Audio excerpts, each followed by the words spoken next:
சொல்லணும், பழகணும். ஏன் நம்ம வாயிலிருந்து இந்த வர வார்த்தை, இந்த சோத்திரமானது நல்லா புரிஞ்சுக்கொள்ளுங்க. அது கத்த நீங்க சொல்லும் போதெல்லாம், வண்டி எடுக்கும் போது சோத்திரம், சமைக்கும் போது சோத்திரம், இப்படி தட்டிக்கிறீங்களா சோத்திரம் ஆண்டவரே சொல்லுங்க. சாவர வரைக்கும் நம்ம வாயிலிருந்து வரப்போது அது ஒண்ணுதாங்க. ஏன்னா அதுதாங்க உதடுகளின் கனியாகிய சோத்திர பலி. ஹல்லேலூயா. ஒவ்வொரு நாளும் பலி செலுத்தணும். ஹல்லேலூயா.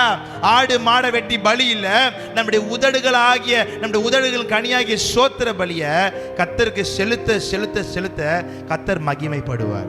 ஹல்லேலூயா. மனுஷனை நம்ம மகிமைப்படுத்த வேண்டாங்க. கணவனையோ இல்ல மனைவியோ இல்ல பிள்ளைகளையோ இல்ல உங்களுடைய நாத்தனாரையோ இல்ல உங்களுடைய மாமனாரையோ மாமியாரோ மகிமைப்படுத்த வேண்டாம்.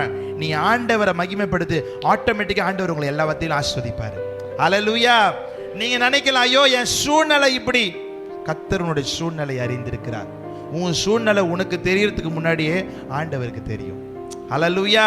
உங்க குடும்பத்தில் இருக்கிற பிரச்சனையை நீங்க நினைக்கலாம், நீங்க போய் சொன்னாதான் மற்றவங்களுக்கு தெரியும். என்னடி சொல்ற, இவ்வளோ கஷ்டப்படுறியா, என்ன சொல்ற, உன் வாழ்க்கையில் இவ்வளோ வேதனையா, சொன்னாதான் அவங்களுக்கே தெரியும். ஆனா நீ சொல்லாமே ஆண்டவர் அறிந்திருக்கிறார். ஹல்லேலூயா. அவர் சகலத்தையும் அறிந்திருக்கிறார்.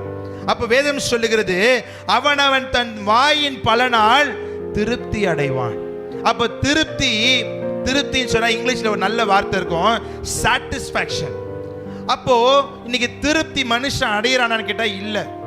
இப்ப நம்ம கிட்ட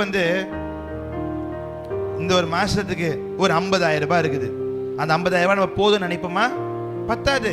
இன்னும் அதிகமா சம்பாதிக்கணும், இன்னும் அதிகமா வேணும், இன்னும் அதிகமா. ஹல்லேலூயா.